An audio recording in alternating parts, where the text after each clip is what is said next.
Olá, caros amigos, bem-vindos todos aqui que chegam pela primeira vez e aqueles que já conhecem o canal, que permaneçam.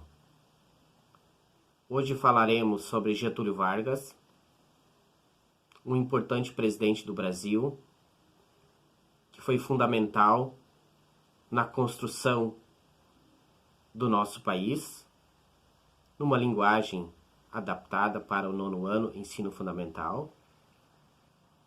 A gente vai tecer alguns aspectos, uma espécie de um resumo. Mas antes disso, eu peço para que você se inscreva no canal, possa curtir e compartilhar os nossos vídeos, para que assim nós possamos buscar o nosso intento, que é formarmos juntos um espaço de reflexão e aprendizagem nesta plataforma do YouTube. E vamos ao vídeo. Getúlio Vargas.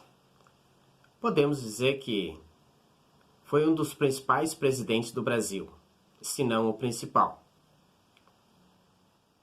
Dada a sua importância na construção da estrutura político-administrativa que ainda permanece na República. Getúlio Vargas, ele inaugura um novo período. Ele chega em 1926 para disputar a próxima eleição do Brasil. E aqui nós temos que voltar um pouquinho e lembrar da velha política, da chamada política do café com leite, em que se revezava no poder as velhas oligarquias de São Paulo, café, e a oligarquia leiteira ou pecuarista de Minas Gerais. O que acontece? 1926, quando ainda estava na presidência Washington Luiz Paulista, nesse entendimento dessas duas principais oligarquias na época, São Paulo e Mineira, eles não conseguem um entendimento, quando o próximo governo seria para ser de Minas Gerais. No entanto, os paulistas não querem entregar. Eles pretendem permanecer no poder. O que acontece? Aí, São Paulo lança Júlio Prestes para a presidência da República. Aí que entra a figura de Getúlio Vargas. Claro, eu falo 1926 porque é quando se inicia o período de Washington Luiz, mas que ele vai até 1930. Então as eleições vão ocorrer em 1929. Bueno, por conta então desse desentendimento entre as velhas oligarquias, Getúlio Vargas se alia com Minas Gerais e a Paraíba. E assim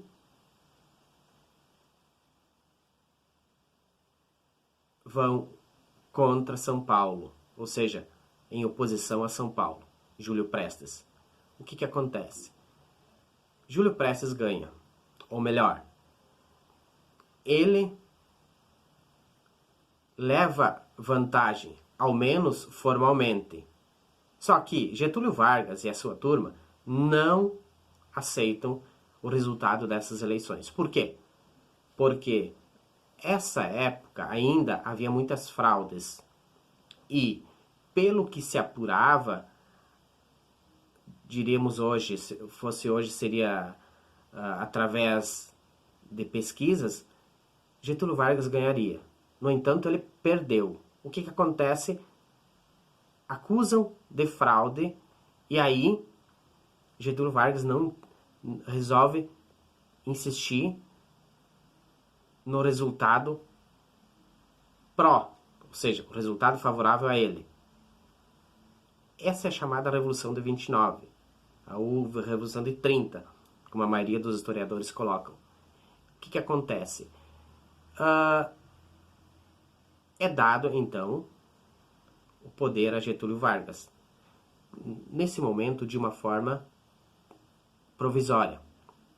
Por isso, esse primeiro período, de 1930 a 1934, vai se chamar o período do governo provisório de Getúlio Vargas.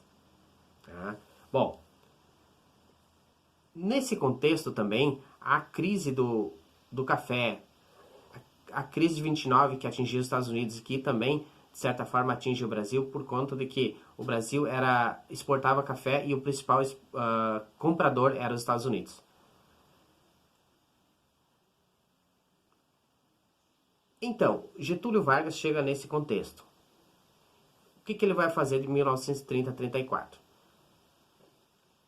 A grande preocupação dele é a manutenção do poder. Por isso, ele suspende a Constituição de 1891, que é a Constituição republicana, a primeira do Brasil, republicana, e seria a segunda do Brasil, porque a primeira foi em 1824.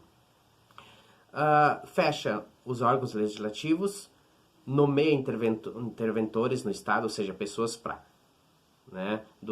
da sua confiança. Acontece que 2 anos depois, 1932, há a chamada Revolução Constitucionalista de São Paulo, ou Revolução Paulista, enfim, tem vários nomes que os historiadores trazem. Foi onde os paulistas, ou os políticos paulistas, eles manifestam a sua insatisfação. Getúlio Vargas, como era um hábil político, não à toa que ele vai ficar 15 anos e depois vai voltar ainda em 50 até 54, mas esse é um outro período. Ele consegue satisfazer a ânsia dos paulistas e oferece uma Assembleia Constituinte, ou seja, o desejo dos paulistas era que se fizesse uma nova Constituição. E ele aceita, como que dissesse, tudo bem, vamos então fazer uma nova Constituição. Então, forma-se uma Assembleia Constituinte em 1932 e lavra uma nova Constituição. Bom, essa nova Constituição traz alguns ganhos, e aí começa, por isso, o Vargas começa a mostrar a que veio.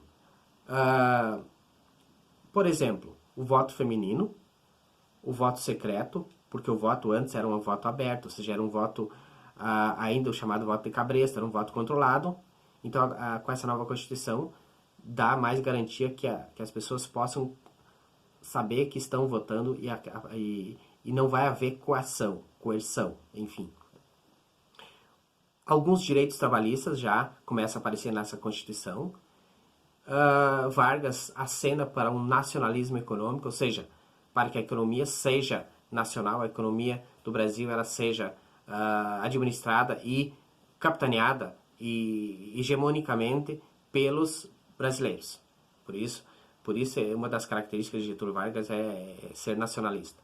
Bom, mas um detalhe, o Getúlio Vargas ele propõe que a nova eleição seja indireta, ou seja, que apenas o colégio eleitoral, ou apenas, se fosse hoje, os deputados, pudessem votar.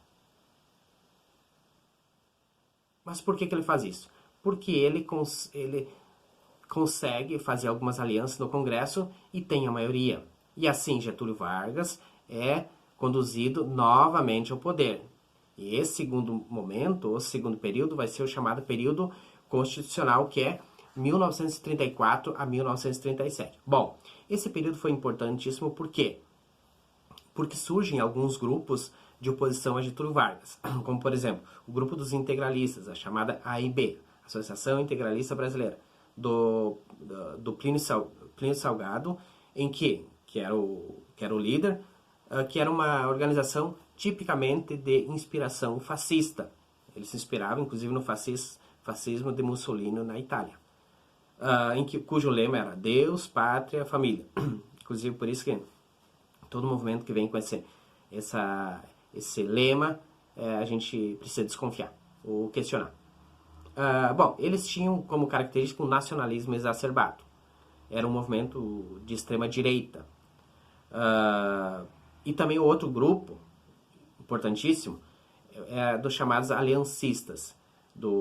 era chamada ANL, ou Aliança Nacional Libertadora, em que o seu líder era o capitão Luiz Carlos Prestes, e era de cunho comunista, socialista, anarquista, enfim. Como o primeiro era de extrema direita, esse era de extrema esquerda, ou de esquerda, mais à esquerda. Eles propunham, por exemplo, a nacionalização das empresas estrangeiras, o não pagamento da dívida externa, lutavam pelas garantias de liberdades individuais, cujo lema era pão, terra e liberdade. Um lema muito parecido com o comunismo, principalmente o soviético. Esses dois movimentos, eles surgem e vão se fortalecendo. Só que Getúlio Vargas, habilmente, o que ele faz? Ele proíbe e coloca na ilegalidade esses dois movimentos, para que assim ele controle e não permita que surjam movimentos de oposição a Getúlio Vargas. Assim ele vai controlando a política brasileira, assim ele vai controlando esses movimentos e, de certa forma, ele fica sozinho no bom sentido. Em 1935, inclusive, um ano depois desse segundo período, acontece a chamada Intentona Comunista, que foi o quê? Foi um levante contra as forças federais que aconteceram, uma espécie de uma rebelião, que aconteceu capitaneada por Prestes, em que se intencionava tomar o poder e implantar medidas que eles defendiam, esse grupo da Aliança Nacional Libertadora. Bom, ele é descoberto a tempo, e aí Getúlio Vargas proíbe. O que acontece? Esse movimento acabou sendo um pretexto para que depois, em 1937, Getúlio Vargas pudesse perseguir grupos e pessoas que eram contrárias à sua política. E assim ele vai mostrando ser de certa forma, um controlador, vamos dizer assim, da política e do poder. Bom, entre outras coisas, chega 1937, ele teria que entregar o governo em 38. Acontece que ele não vai entregar o poder. E aí surge uma espécie de plano chamado Plano Cohen, que se descobre, ou hipoteticamente se diz, o governo, enfim, aqueles que estavam no governo, alegavam que tinham descoberto esse plano, que era para destruir a democracia. E o que Vargas faz? Ele alega, com isso, a necessidade de formar uma ditadura, ou seja, de implantar um Estado controlador. E assim ele institui uma ditadura no dia 10 de novembro de 1937. E se torna o chefe maior do poder. Só ele pode mandar, ou seja, só ele agora ele tem poderes absolutos. Bom, desculpa. Por coincidência, esse é o período que mais Getúlio Vargas faz para a política brasileira. É o seu período que tem mais ações que contribuem para, aos poucos, formando uma estrutura que favorecia o país. Entre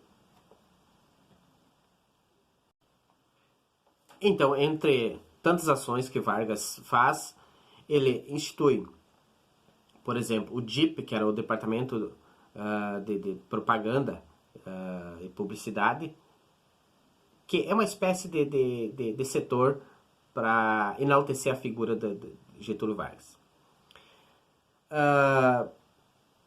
Ele faz com que a política do Brasil ela seja uma política nacional, de favorecimento das empresas brasileiras. Incentiva o café, não só incentiva, mas promove a indústria de base, por exemplo, siderurgia, energia, esses setores que são estratégicos. Também ele começa a organizar uma legislação trabalhista que o Brasil ainda até então não tem. Por isso que em 1943 ele vai formar a CLT, e vai oferecer a CLT para os trabalhadores do Brasil. Em 1941, antes, ele começa a se aproximar com os Estados Unidos. Veja bem, Getúlio Vargas inicia o seu governo com uma proximidade lá com a Alemanha de Hitler e Mussolini. No entanto, em 41, quando ele percebe que a Segunda Guerra Mundial, que nós estamos em plena guerra, começa a se desenrolar pró-Estados Unidos, ele acaba se aproximando dos americanos. Então, percebam que Getúlio Vargas ele não era nada bobo, ou seja, ele era muito inteligente, era muito esperto e, claro, sempre pensava no melhor do Brasil. Apesar da ditadura varguista, nesse período, que é o período onde ele institui a ditadura de 37, que vai até 45, é chamado Estado Novo. Não falei isso antes, então esse período vai ser chamado Estado Novo.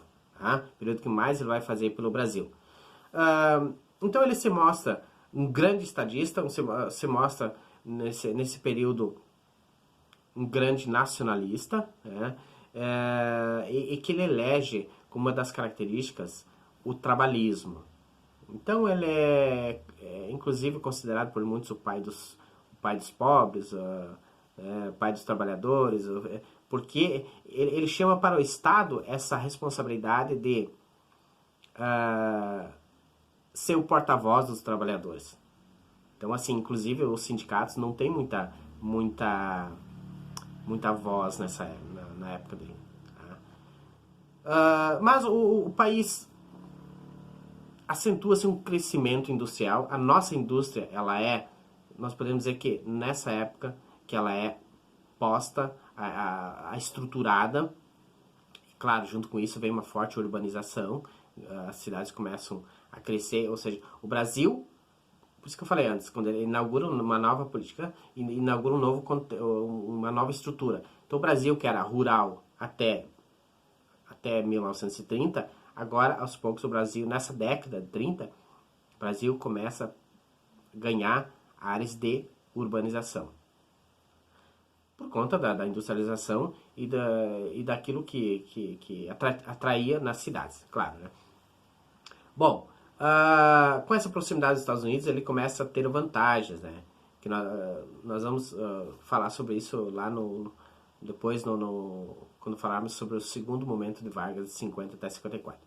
Bom, em 44, o Brasil ele participa, tem uma participação na Segunda Guerra Mundial. Em 1944, então, é montada uma força expedicionária brasileira, que é um grupo que vão até a Itália para colaborar com os americanos. E assim o Brasil dá a sua contribuição com a Segunda Guerra Mundial. 45, com o fim da Segunda Guerra Mundial, o que acontece? Vargas ele era um ditador. Ele estava muito mais próximo de Hitler e Mussolini do que do liberalismo, digamos assim, dos americanos, né? Então, o Brasil começa a sentir também que já não tem mais sentido ter um governo ditador. Até porque o mundo todo estava, vamos dizer assim, repelindo essa ideia de ditatorial, né? Em que uma só pessoa com poderes absolutos. E aí Vargas percebe esse movimento. Inclusive, ele lança, pelo menos assim, alguns historiadores colocam, a ideia de permanecer no poder. Mas de que forma? Através o povo mesmo abraça a ideia que é chamado movimento cremismo, né? De querer Getúlio Vargas no poder. Bom, não cola, né? Mesmo assim, ele é destituído do poder e aí é instituído um novo governo, que seria um governo democrático, porque a democracia de 37 a 45, né, o chamado Estado Novo, ela tinha praticamente inexistido. Então é uma manobra que Vargas tenta permanecer, mas não consegue, e aí vem um novo governo que é General Dutra. Certo? Bom, em poucas palavras foram essas as ações, enfim, o que caracteriza o governo de Getúlio Vargas, principalmente nesse período 30 até 45. Não esqueçamos que ele vai voltar em 1950. Certo? Grato pela atenção. Um abraço a todos. Daqui um pouco nós voltamos.